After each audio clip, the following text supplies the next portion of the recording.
Our marketing budget is very low because we have more market than we can supply. So we're trying as much as possible to stretch ourselves. Currently, we're producing a 30-hectare farm.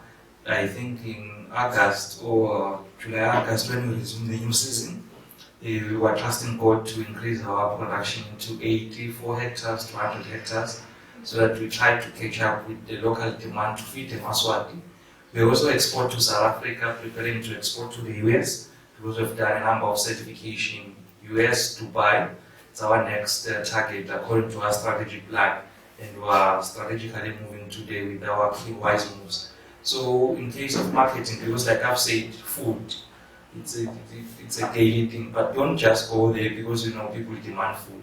Yeah. Start on the market, have contracts, know who to supply, and quality is what will keep you on the market. So in our case, in Eswatini, we started without any market, we were struggling, but we put ourselves to say we want a space in the market.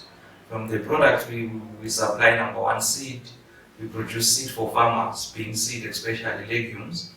We have your beans, your jugo beans, your cowpeas, your groundnuts.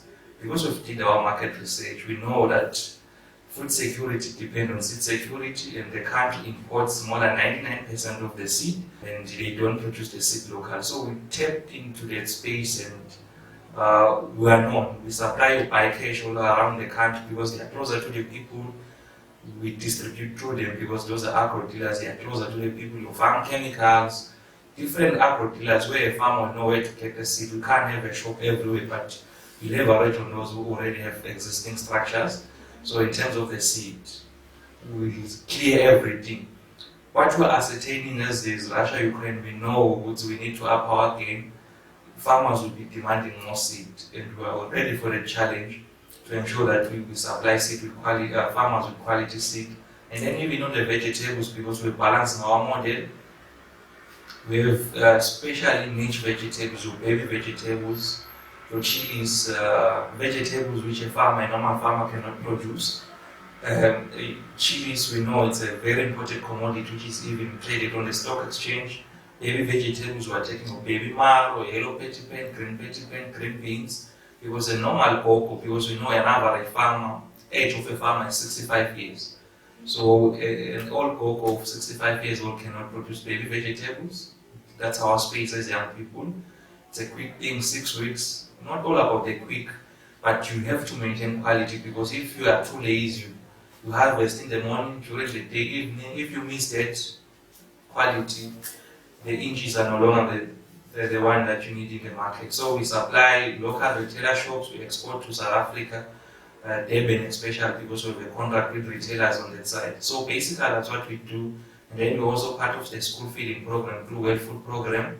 They demand tons and tons of dry maize, sugar beans. We are there feeding and putting our feet known. And ever since we started our business, there is no smiling through, which is our business, without beans. And we're so strategic, why beans? So that is why we're a major supplier of Well Food program local in terms of beans. Quality is what will keep you to say we're feeding and working with the United Nations company. And if you fail to meet the market quotas, you are banned because you didn't fill the quota you promised to fill in the check. So basically, for us, the market is a lot, because we feed people, and we know that people are scared to be dirty, and we'll feed them, and we'll locate their pocket with these money and do our numbers very well, and understand the issues of closing borders, policies, and know that's where the money is, and keep it simple, go and farm, and allow people to be in urban areas. Town will be feeding them, because we through agribusiness. That is why I say